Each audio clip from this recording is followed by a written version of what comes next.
E aí pessoal, tudo bem? Rodrigo Ferreira aqui. Eu tinha ficado de enviar para vocês essa série de 4 vídeos para relembrar aquilo que a gente tratou no treinamento. Tem uma revisão aí, principalmente dos passos da venda, dos 4 grandes grupos que compõem esses passos da venda. Nós tratamos no nosso treinamento da pré-venda, o diagnóstico, o prognóstico e a pós-venda. E a gente falou de algumas etapas, de alguns passos em cada uma dessas grandes macrofases. Então, a partir de agora eu vou enviar para vocês 4 vídeos, cada um tratando das fases da venda de cada um desses 4 grandes grupos, tá bom? Então vamos lá, vamos dar uma olhada no que a gente vai tratar nesse vídeo de hoje.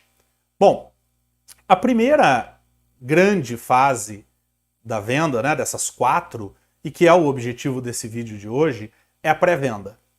O que é a pré-venda? É aquilo que acontece antes da venda. Antes de você sentar na frente do seu cliente, você já está vendendo. Então, nessa fase, nós temos 3 passos da venda, que são planejamento, prospecção e preparação. São os 3 grandes passos que compõem a pré-venda. Vamos dar uma olhada em cada um deles, relembrar os principais pontos, obviamente. A gente não vai tratar tudo aqui novamente, mas vamos relembrar os principais aspectos de cada um desses passos, tá? Bom, então vamos lá. Na fase do planejamento, o que vale a pena a gente relembrar é, primeiro, você precisa definir suas metas. Bom, dando até um passo antes, é importante lembrar que o planejamento é aquilo que acontece 1, 2 vezes por ano no máximo, depois você só ajusta. Ou seja, você senta lá, sei lá, no começo do ano, janeiro, faz seu planejamento para o ano ou para o semestre, meio do ano você atualiza esse planejamento, então essa fase do planejamento ela acontece 1, 2 vezes por ano. O que você faz ali? Primeiro de tudo, define suas metas. Que tipo de metas? Todas. Então você define, sei lá, quanto você vai vender, para quem você vai vender, que tipo de produtos você vai vender, que tipo de produtos do seu portfólio você quer dar mais atenção naquele período, enfim. Você traça as suas metas genéricas para o ano ou para o semestre. Relembrando que no treinamento eu falei para vocês sobre uma metodologia para definir metas, e eu disse que toda meta bem escrita, ela é específica, mensurável, atingível, relevante e contida numa escala de tempo. Tem um deadline. Eu gosto de adicionar, quando eu falo de SMART, eu gosto de adicionar mais 3 letrinhas no final, que são EST, e aí fica SMARTEST, porque eu costumo dizer que uma boa meta ela também precisa ser ambiental, no sentido de entender, analisar quem ela vai impactar, quem ela impacta positivo ou negativamente, até para você já se prevenir com relação a isso, já se preparar para isso. Ela precisa ser sustentável, não adianta nada você definir uma meta absurda que você atinge, mas depois não consegue manter isso no decorrer do tempo. E ela precisa ser positivamente escrita, ou seja, você precisa definir como meta aquilo que você quer atingir e não aquilo que você quer evitar. Sempre é mais motivador você dizer o que você quer e não o que você não quer mais. Tá? Então, definir a sua meta é a primeira fase importante aqui da etapa do planejamento. Depois, você precisa desdobrar essa meta de alguma forma. Por cliente, por mês, por produto, sei lá como. Mas você tem que desdobrar. O caminho, o jeito mais comum é desdobrar por mês, depois por semana, às vezes até. Por quê? Para que você saiba muito rapidamente se você está atingindo ou não essa sua meta. Não adianta nada chegar no final do ano e falar, pô, não atingi as minhas metas. E aí, o que você vai fazer com isso? Nada. Agora, se você desdobra essa meta, por exemplo, por mês, no final de janeiro você já sabe se vai ou não atingir a meta lá no final do ano. Então, desdobrar a meta é extremamente importante, faz parte do planejamento. Depois, você precisa definir uma macroestratégia para atingir essa meta. Então, vamos lá, você definiu, esse ano eu quero vender 4 milhões de dólares. Tá bom, desdobrou isso por mês ou por cliente. E agora, como é que eu vou captar isso? Como é que eu vou atingir essa meta? Eu vou vender o que eu já estou vendendo? Vou vender algum produto novo? Vou, sei lá, buscar clientes novos que eu ainda não tinha? Eu costumo dizer o seguinte, se você não tiver uma macroestratégia e acreditar que vai atingir a meta mesmo assim, né? Se você pretende fazer a mesma coisa que fez no passado e acha que vai atingir a meta, a minha pergunta para você como líder é por que você não fez isso no passado, então? Ou seja, o que eu estou dizendo aqui é, se você não fez no passado, vai fazer agora, é porque você vai fazer alguma coisa diferente. Então, me diga o que de diferente você vai fazer. Feito isso, quando você traça essa sua macroestratégia para atingir a meta, provavelmente você vai concluir que precisa de novos clientes. E só o que você tem, só os clientes que você tem na sua carteira, não vai ser suficiente para você atingir a meta que você pretende atingir. Então você vai ter que buscar mais clientes que ainda não compram de você. Esse processo a gente chama de prospecção.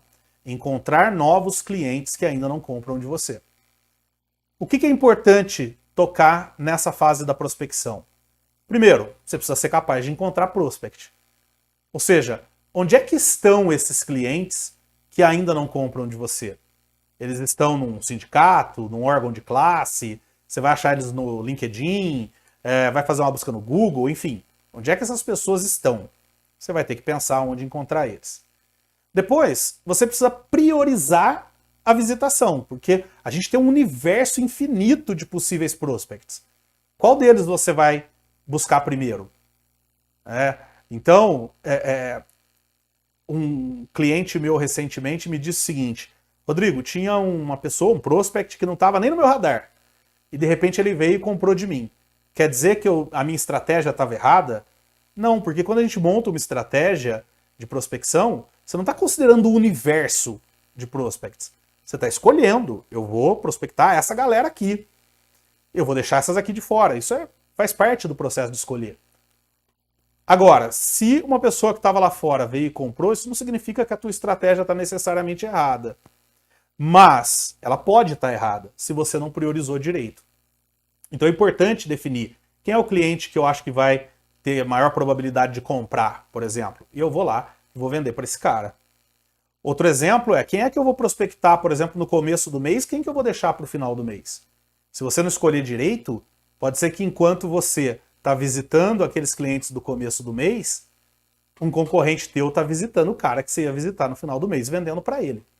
Por isso, não pode ter ficado lá para o final do mês o cara mais importante. O cara que te traz mais resultado. Então, é importante priorizar a sua visitação de prospects. E uma vez que você tenha criado essa priorização, definido quem eu vou primeiro, quem é que eu vou depois, tal, eu preciso definir uma estratégia de captação. Eu vou visitar quem? Vou oferecer o quê? De que forma? Com que promoção? Com que material de merchandising? O que eu tenho de marketing para oferecer? Enfim, quais produtos eu vou oferecer? Então eu preciso pensar na estratégia que eu vou usar para captar esse grupo de prospects que eu defini que eu vou começar a visitar. Feito isso, eu chego na fase da preparação.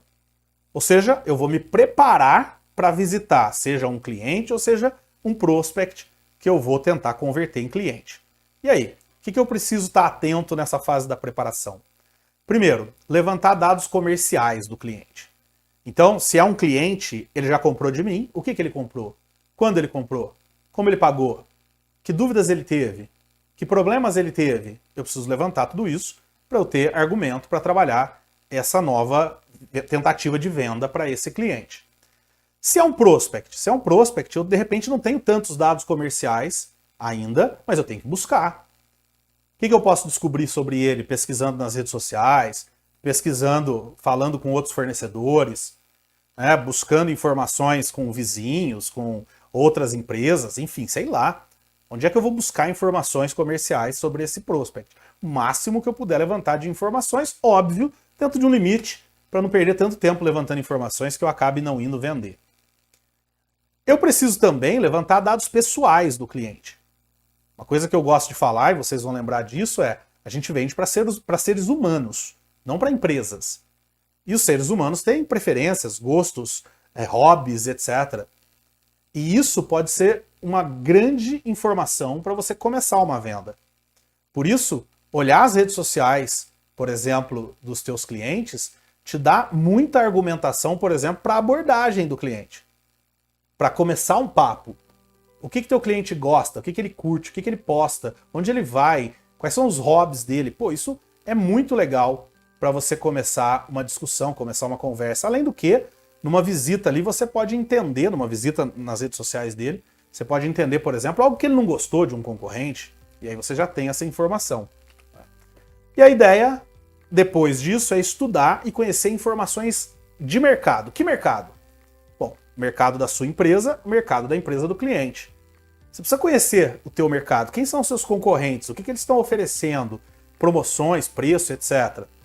Mas você também precisa conhecer o mercado do teu cliente. Como é que está o mercado dele? Está subindo, está descendo, está bom, está ruim? Né? Está comprador, não está? Enfim, entender o mercado do seu cliente te ajuda, obviamente, a vender para ele. Levantou essas informações, você conclui a preparação traçando uma estratégia para visitação. Então veja que a gente termina o planejamento traçando uma macroestratégia para a captação da meta, a gente termina a prospecção traçando uma estratégia de abordagem, de captação desses prospects, e a gente termina a preparação traçando uma estratégia para visitação. Esse é o objetivo de cada uma dessas fases da pré-venda. Ou seja, concluir com estratégias traçadas, para que você possa começar a venda. Esse é o objetivo desse grande bloco de 3 etapas, e é legal que vocês façam isso, porque isso vai facilitar ou dificultar o restante do processo da venda. Tá bom? Então, assiste esse vídeo de novo se for preciso, me mande dúvidas, eu tiro as suas dúvidas, e a gente se vê no próximo vídeo dessa série, tá bom? Um abraço e até mais.